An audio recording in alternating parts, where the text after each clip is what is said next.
পারমাণবিক অস্ত্র চায় না ইরান। মূল কারণ ধর্মীয় নিষেধ ও নৈতিক বাধ্যতা।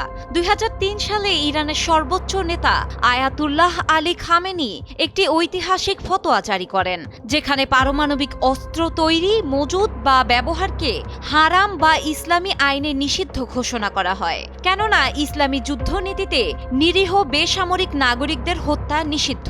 এদিকে উচ্চমাত্রায় ইউরেনিয়াম সমৃদ্ধকরণ চালিয়ে যাচ্ছে দেশটি। এতেই ক্ষিপ্ত হয়ে উঠেছে ইউরোপের ৩ দেশ। ফ্রান্স, যুক্তরাজ্য ও জার্মানি, এই ৩ দেশ ইরানকে পারমাণবিক অস্ত্র নির্মাণ থেকে বিরত রাখতে সব ধরনের কূটনৈতিক পদক্ষেপ নেওয়ার ঘোষণা দিয়েছে।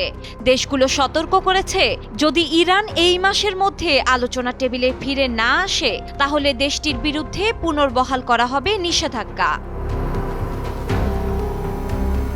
সম্প্রতি জাতিসংঘ মহাসচিব ও নিরাপত্তা পরিষদের কাছে পাঠানো এক যৌথ চিঠিতে এই ৩ দেশ হুঁশিয়ারি দিয়েছে, ইরান যদি আগস্ট মাসের শেষ নাগাদ পরমাণু চুক্তি নিয়ে আলোচনায় বসতে না চায় অথবা সময়সীমা না বাড়ায়, তাহলে তার বিরুদ্ধে নিষেধাজ্ঞা ফিরিয়ে আনা হবে। এদিকে পশ্চিমা দেশগুলোর একতরফা এই সিদ্ধান্তকে মানবতা বিরোধী অপরাধ আখ্যা দিয়ে পাল্টা অবস্থান নিয়েছে ইরান। দেশটির পররাষ্ট্রমন্ত্রী আব্বাস আরাঘচি দাবি করেন, যুক্তরাষ্ট্রের নিষেধাজ্ঞার কারণে বিশ্বজুড়ে প্রতি বছর ৫ লাখেরও বেশি মানুষ মারা যায়, যাদের বেশিরভাগই শিশু এবং বৃদ্ধ। তাই অর্থনৈতিক অবরোধের ফলে সৃষ্ট সংকট মোকাবেলায় নিষেধাজ্ঞার শিকার দেশগুলোর মধ্যে ঐক্য গড়ে তোলারও আহ্বান জানান তিনি।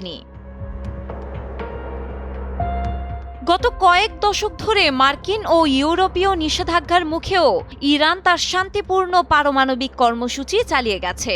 ২০১৫ সালে যুক্তরাষ্ট্র, জার্মানি, ফ্রান্স, ব্রিটেন, রাশিয়া ও চীনের সঙ্গে সমঝোতা চুক্তি জেসিপিও স্বাক্ষর করে তেহরান, যা জাতিসংঘ নিরাপত্তা পরিষদের 2231 নম্বর প্রস্তাবেও অনুমোদিত হয়েছিল।